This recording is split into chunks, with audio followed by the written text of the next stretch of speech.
Hold on to your dicks and balls, your pussies if you got them, because scientists have discovered a riveting new practice that has us increasing our memory, creativity, and attractiveness. It makes us slimmer, it lowers cravings, protects us from things like dementia and heart disease, makes us less anxious, less depressed, feel happier, and wards off colds. Are you interested?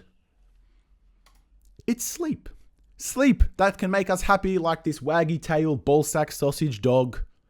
It's sleep, right? They've done studies and apparently 1 extra hour of sleep can result in more happiness than an extra $60,000 per year for the average American.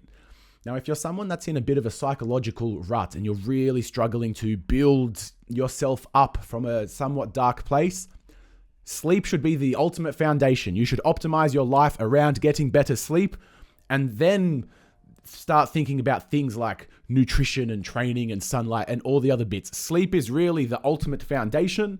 Those other things I mentioned are foundational too, but we don't want to be the type that's trying to optimize this little piece here if our sleep is crud, okay? Sleep is super duper important.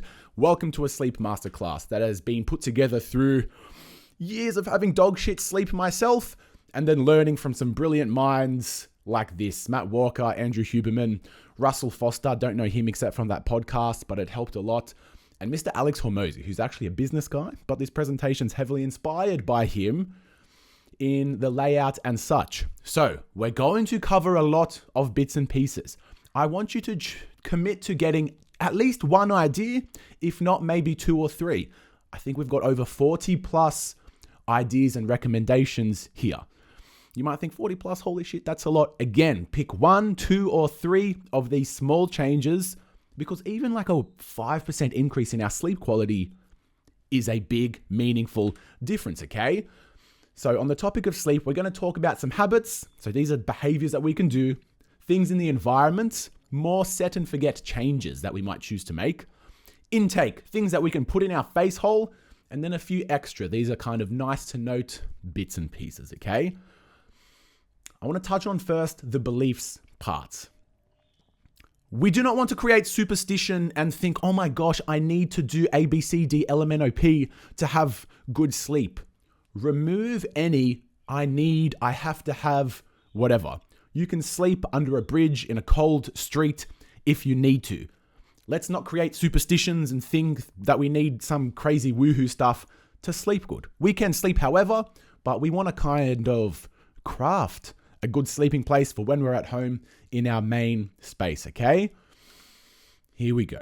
So in terms of habits, morning sunlight, super duper uber mega habits, don't need to drill on about it. We've evolved with the sun. We want to respect that. Morning exercise. Getting some movement in the morning can also increase our brain-derived neurotropic factor, which is just like a happy, well-performing brain. These can be any sort of movement snack or micro-dosed movements that you know. Just get moving and step into your body. Workout timing. Ideally, we are avoiding training within 2 hours of bedtime. Why? Because when we train, we rise that internal core temperature of the body, and to drift off and have the most restful of sleeps, you actually want to drop your internal body temperature as you move in the direction of sleep.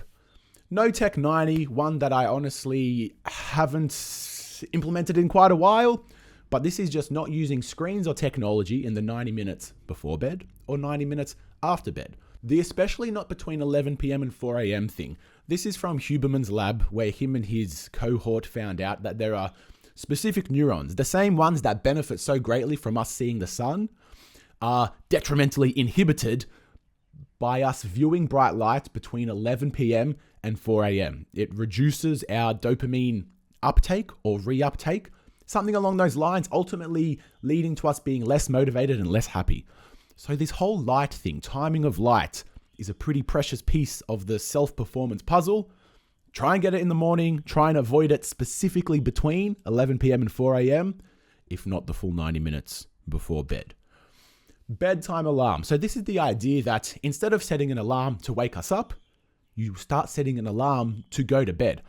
One of the most productive times that I used this was when I had an 8:30 p.m. bedtime alarm, which was more just a turn the phone off alarm. I would often then stretch, breathe, journal, snuggle the missus, pat the animals, read, and then go to bed. And let the body wake up when it's ready. I know that's not a luxury afforded to all of us, but the idea of a bedtime is something that we can maybe get something from if you feel like it would be productive for you. Alcohol. So my approach with this these days, as a little bit of a bio-navigating health nerd, I like to be fasted, start drinking earlier in the day so that I take less drinks to feel that desirable buzz on my consciousness, and then be sober before I go to bed. This is like the 3 or 4 times that I choose to drink per year. Obviously, no alcohol at all is ideal. Also, the thing with drinking is that we usually overeat and then undersleep. And then that's what the main bit of hangover feeling comes from. Evening sunlight. So, in the same way that a sun rising is a positive signal to our brain, hey, rising sun, let's energize and get ready to go hunt and find a mate and do life things. Yeah, rising sun. When the sun is setting, this is a signal to these receptors in our eyes and brain that, hey, it's time to wind down, rest and digest, setting sun. Let's get parasympathetic, let's recoup, recover, reorganize, and do it all again tomorrow. Night mode on screens. Let me show you this little thing. I know Android can do it now. So you got your screen. If you triple tap the lock button, see how it goes red. This is like super night mode for the screen.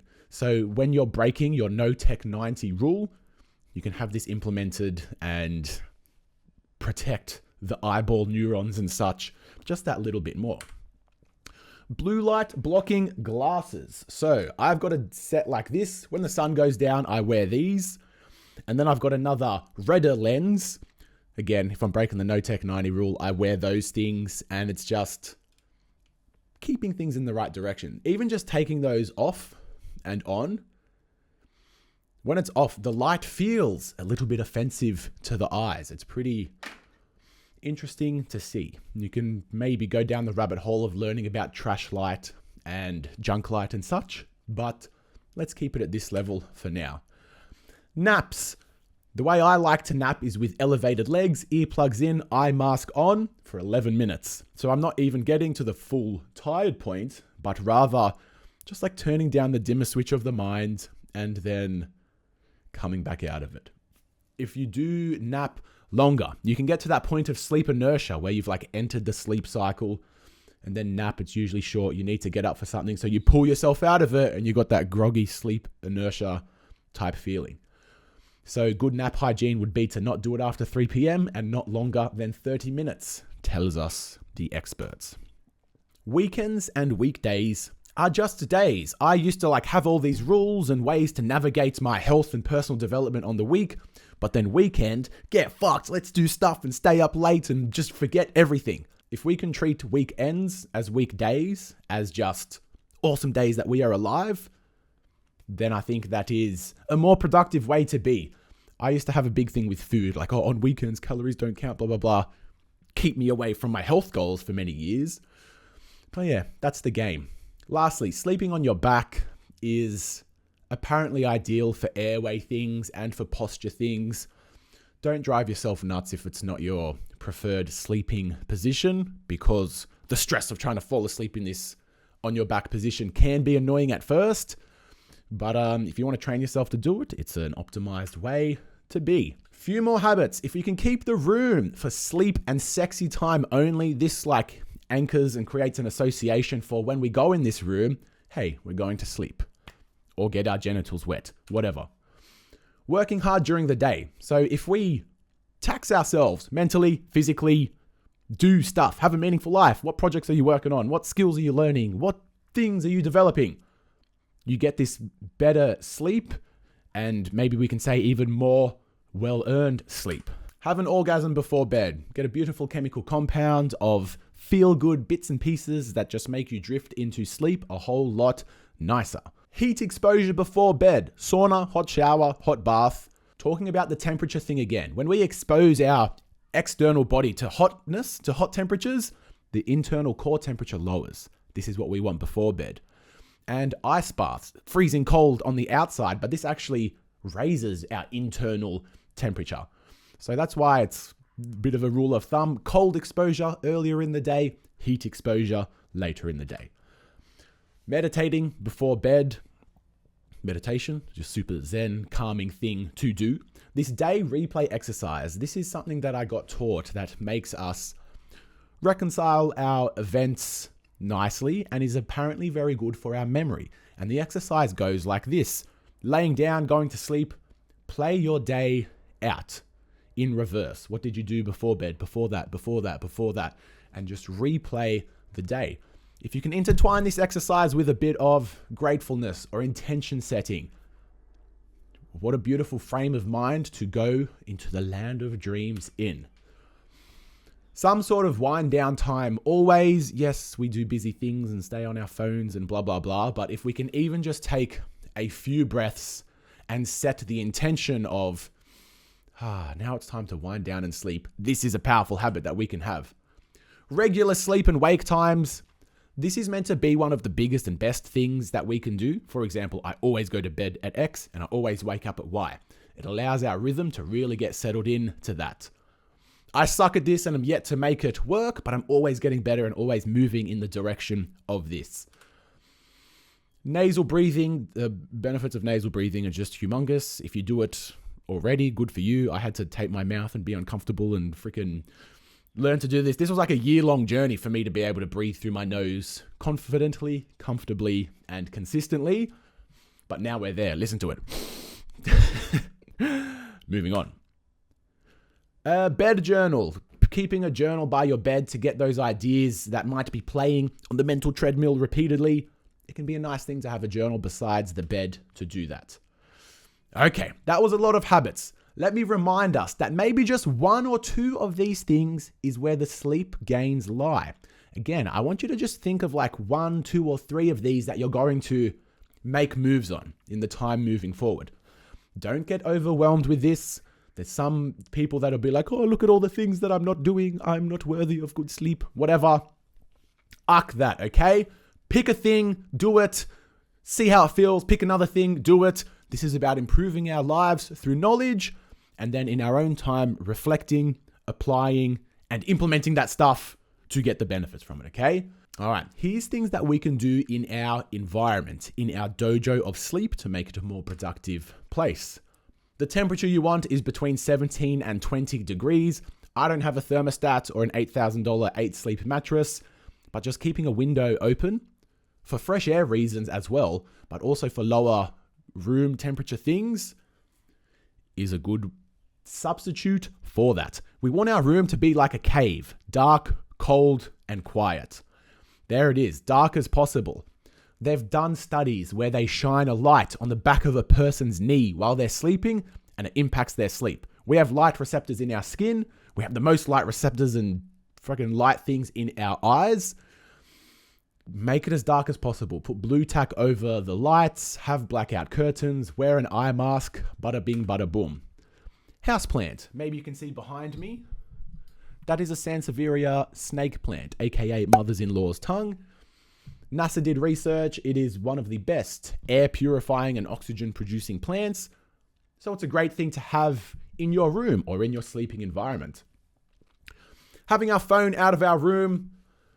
Phones are highly arousing and it's measurable. Even just the anticipation of that phone maybe making a ding and there's something exciting that we get to respond to, that keeps part of our brain more awake and unable to get into the deep rest. So phone out of the room on airplane mode is a good way to go about it there.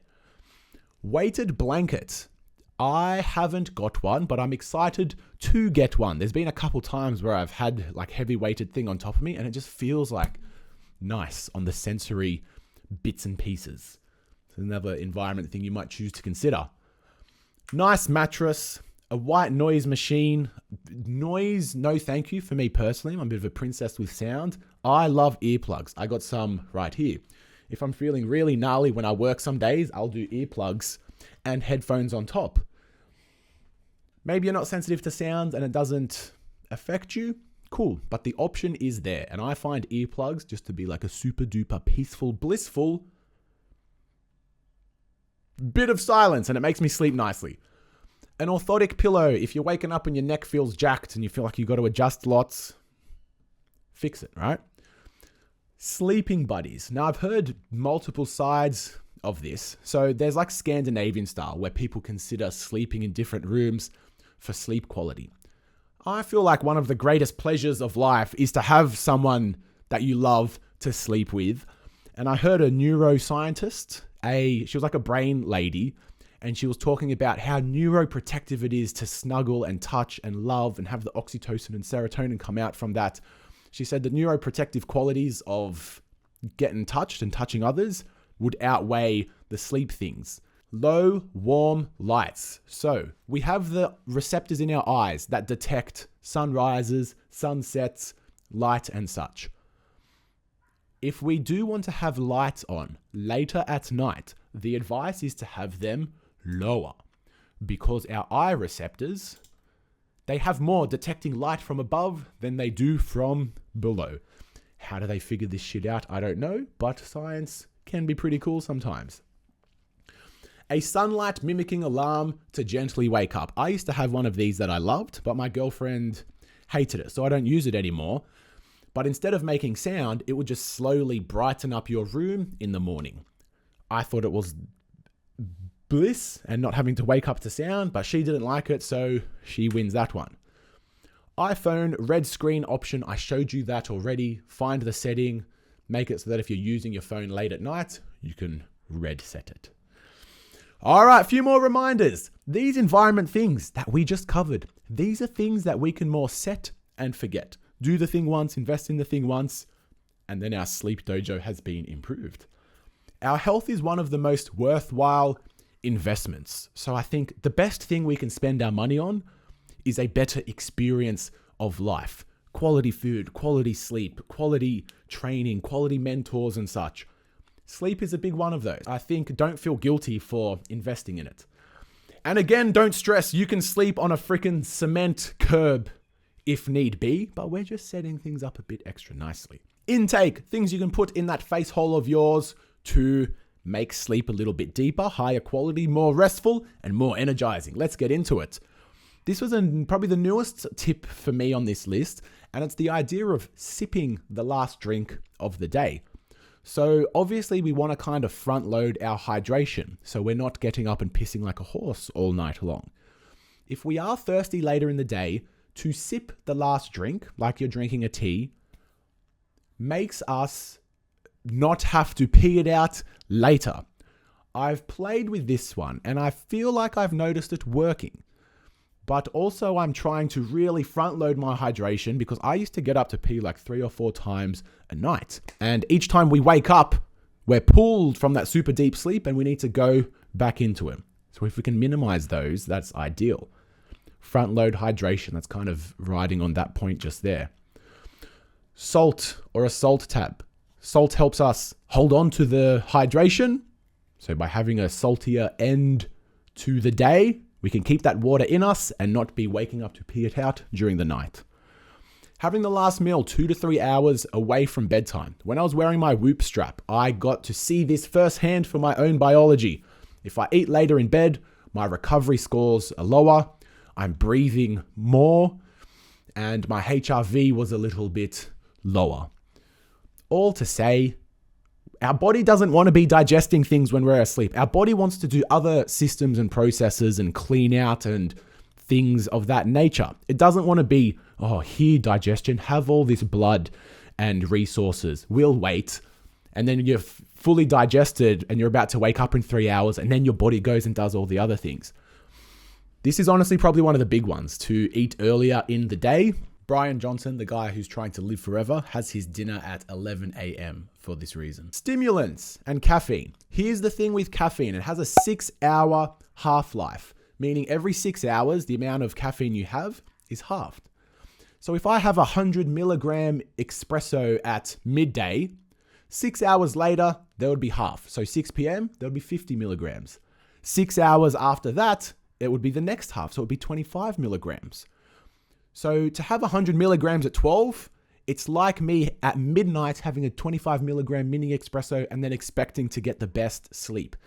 It doesn't make the most sense. And people all say, I've drink caffeine and I still feel like I sleep fine.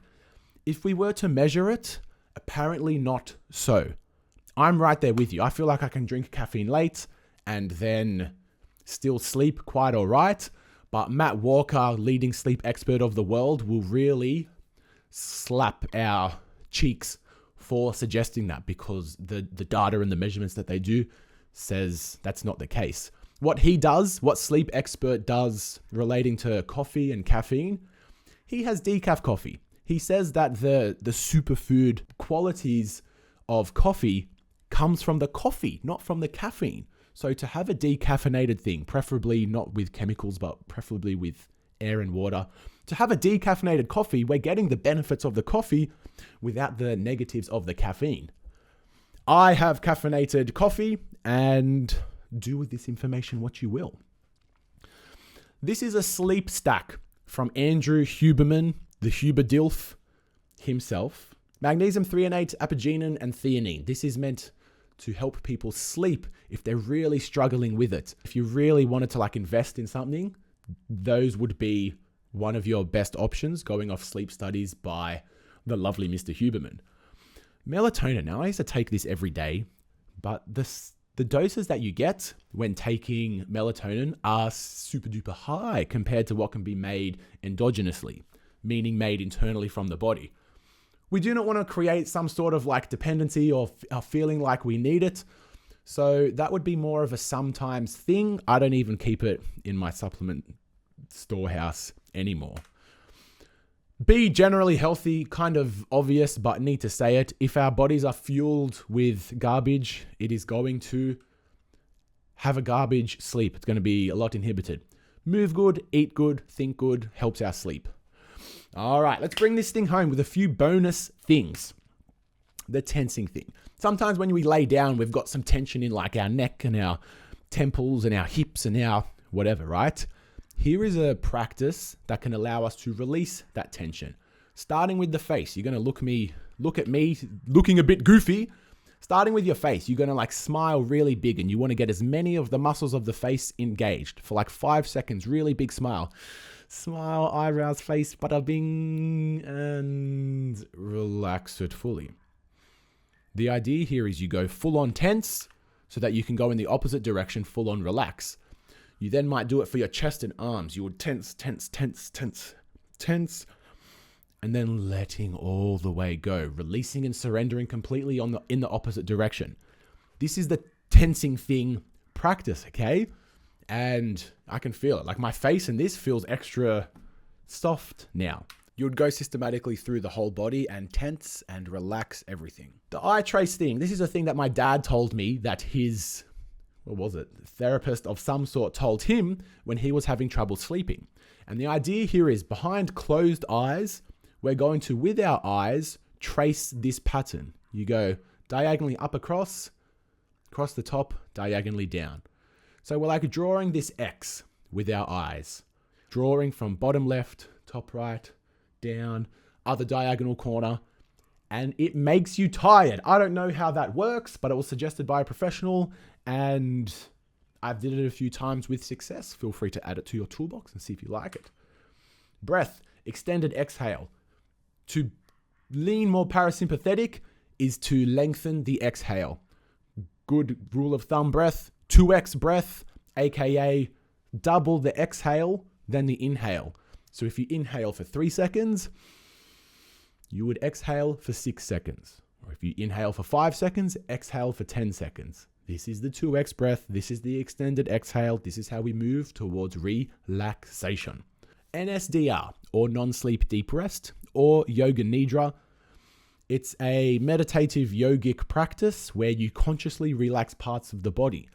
It's measurably extremely restful. So on days where I feel like I haven't got enough sleep, I'll get a YouTube script of a non-sleep deep rest, and I'll do that as a nap. I would wake up, I'd get sun, and then I'll do NSDR straight away, usually with my legs elevated.